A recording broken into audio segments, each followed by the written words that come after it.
हम आप सबके लिए हर मंगलवार और शुक्रवार ठीक रात 9 बजे एक नई डरावनी कहानी लेकर आ रहे हैं। हमारे मेहनत को बढ़ावा देने के लिए स्केरी विद चैनल को शेयर करें, सब्सक्राइब करें और लाइक करना मत भूलिए।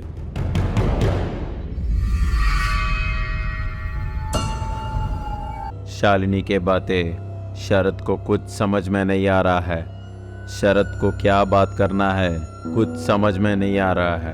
शालिनी क्या बात कर रही हो? तुमको ही पूछ रहा हूँ। ऐसे बोलते हुए शालिनी को पकड़ के हिलाने लगा। हाथ छोड़ रहे, मैं और कोई नहीं, मैं ही एक्चुअली हूँ। शालिनी ऐसे बोलते हुए बेहोश होकर शरद के ऊपर गिर गई। शरद बहुत ही घबराते हुए शालिनी के तरफ देखा। शालिनी, शालिनी उठो, क्या हुआ तुमको? शालिनी उठो। शालिनी।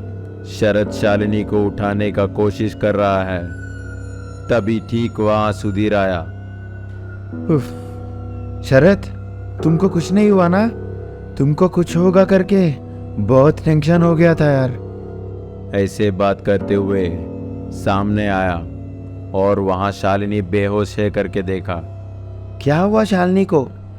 ये बात छोड़, शालिनी ने मुझे ट्रैप किया करके तू क्यों बोला? वो मुझे गुस्सा मत दिलाओ सुधीर, बोलो जल्दी। करके सुधीर को ऊपर हाथ उठाया। उस दिन उस यक्षिणी का पीछा करते हुए एक बंगलो में गए थे ना, याद है ना? वहां तुम ऊपर फ्लोर में गया था।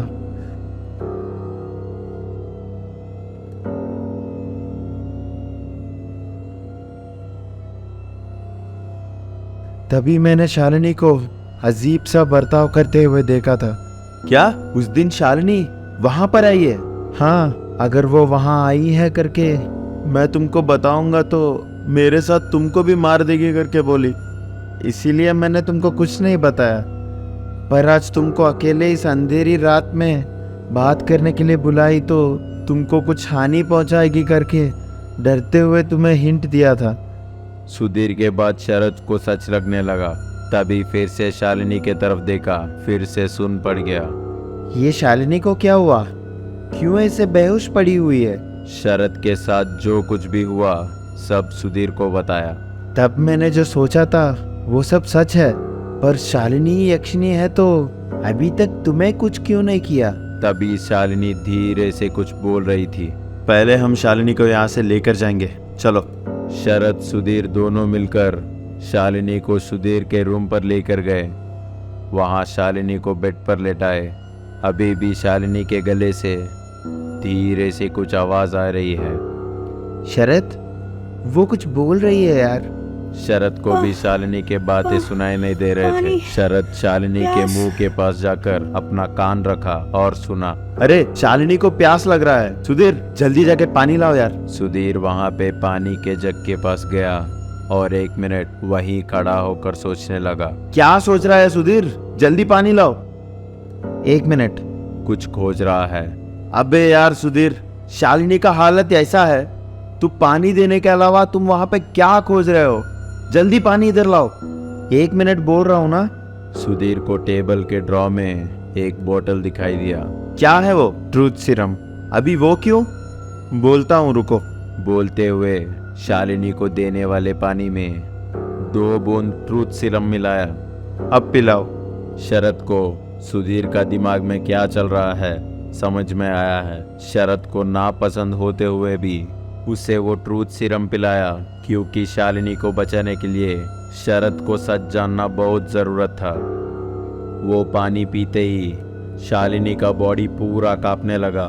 वो देखकर सुधीर ने शरद को अभी क्वेश्चंस पूछो करके इशारा किया। शरद ने सवाल पूछना शुरू किया। तुम्हारा नाम क्या है? शालिनी ने बात नहीं की, पर उसका बॉडी अभी भी कांप रहा है। तुमसे ही पूछ रहा हूँ, बोलो तुम्हारा नाम क्या है? शांति।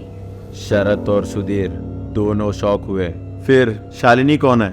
फिर से कोई जवाब नहीं आया। तूने अगर मेरे सवालों का जवाब नहीं दिया तो मैं तुमको किसी भी तरह का मदद नहीं कर पाऊंगा। तभी अचानक से शालिनी ने रोना शुरू किया। अभी क्यों रो रही हो? मेरे साथ जो इंसाफी हुआ उसके बारे में याद आया। नाइंसाफी? क्यों? किसने किया? तुम डरो मत, ये बात किसी को पता नहीं चलेगा, हम पे यकीन करो। शालिनी ने शुरू किया। ये सब होकर 5 साल हुए। हेमंत और मैं प्यार करके शादी किए। गांव के रीति रिवाज को बिना माने मैं एक दलित से शादी किया। मेरे घर वाले और गांव वाले सब हमारे शादी के खिलाफ थे। फिर भी हम दोनों ने मंदिर में जाकर शादी किए। शादी करने के बाद गांव वापस आए। हम बहुत कुछ सुनना पड़ेगा करके सोचे, पर घर पर ऐसा कुछ नहीं हुआ। सब बहुत खुशी से हमारा स्वागत किए। लगभग गांव वाले सब आकर हमारा स्वागत किए। हमारे गांव में हमारा ही पहला प्रेम विवाह है। हम दोनों को गांव वाला का ये बर्ताव देखकर बहुत अच्छा लगा।